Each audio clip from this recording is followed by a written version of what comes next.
முருகன் பக்தர்கள் அனைவருக்கும் அன்பு வணக்கங்கள். என் அன்பு குழந்தையே, உன்னை வெறுக்கும் உன் துணையின் இல்லத்தில் இன்று ஒரு விஷயம் நடந்து உள்ளது தங்கமே. அதனால் உன் துணையின் வீட்டில் எத்தனை பேர் கூடி இருந்தார்கள் என்று உனக்கு தெரியுமா?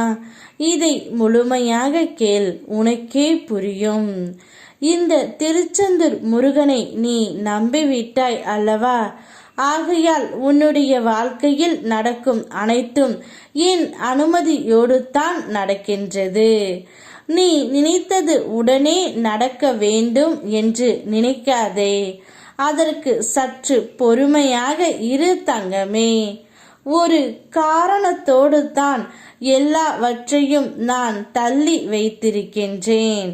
அது உனக்கு புரியும் போது நான் உனக்கு நல்லதுதான் செய்து இருக்கின்றேன் என்று உனக்கு புரியும். உனக்கு எந்த நேரத்தில் என்ன தர வேண்டும் என்று எனக்கு தெரியும் தங்கமே. இப்போது உன்னை வெறுக்கும் உன்னுடைய துணையின் இல்லத்தில் உன்னுடைய துணைக்கும் அவருடைய வீட்டில் உள்ளவர்களுக்கும் சண்டை வந்துவிட்டது. உன்னுடைய துணை இனி வாழ்ந்தால் உன்னோடு தான் வாழ்வேன், இப்பொழுதே இந்த இடத்தை விட்டு சென்று என் துணையை அழைத்து வருகிறேன் என்று அவர்களிடம் சண்டை போட்டுக்கொண்டே இருக்கின்றார் தங்கமே. அதனால் அவர்கள் வீட்டில் உள்ள அனைவருமே ஒன்று சேர்ந்து விட்டார்கள். அக்கம் பக்கத்தில் உள்ள அனைவருமே எப்படியாவது உன்னை பிரித்து விட வேண்டும் என்று நினைக்கின்றார்கள். ஆனால் உன்னுடைய உயிரான துணை மனதில் தைரியத்தோடு இருக்கின்றார். நீ ஒரு நிமிடம் கூட உன்னை விட்டு பிரிந்து இருக்க மாட்டேன் என்று கூறி உன்னை தேடி வருகின்றார். இந்த ஒரு விஷயம்தான் உன்னுடைய துணையின் வீட்டில் இன்று நடந்து உள்ளது. அதனால் அவர்கள் வீட்டில் அனைவருமே கூடி விட்டார்கள் தங்கமே. அவருடைய மனமும் உள்ளமும் இப்போது தெளிவடைந்து விட்டது.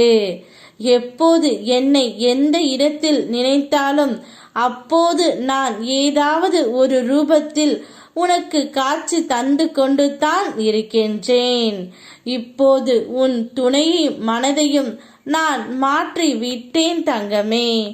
கவலை நிறைந்த உன் மனதிற்கு நான் ஆறுதல் தந்து கொண்டு இருக்கின்றேன். இனி உன்னுடைய வாழ்க்கையில் படிப்பு, வேலை அனைத்துமே உனக்கு ஏற்றவாறே இருக்கும். நீ எதிர்மறையாக எதையும் நினைக்காமல் இருந்தால் போதும், எல்லாம் நல்லதாகவே உன்னுடைய வாழ்க்கையில் நடக்கும். சிறிது சிறிதாக உன்னுடைய துணையின் மனம் மாறி இப்போது சண்டை போடும் அளவிற்கு சென்று விட்டது. இனி கவலை இல்லாமல் இரு, அனைத்தும் அவர் சரி செய்து விட்டு உன்னிடம் வந்து விடுவார். யாம் இருக்க பயமேன். ஓம் முருகா.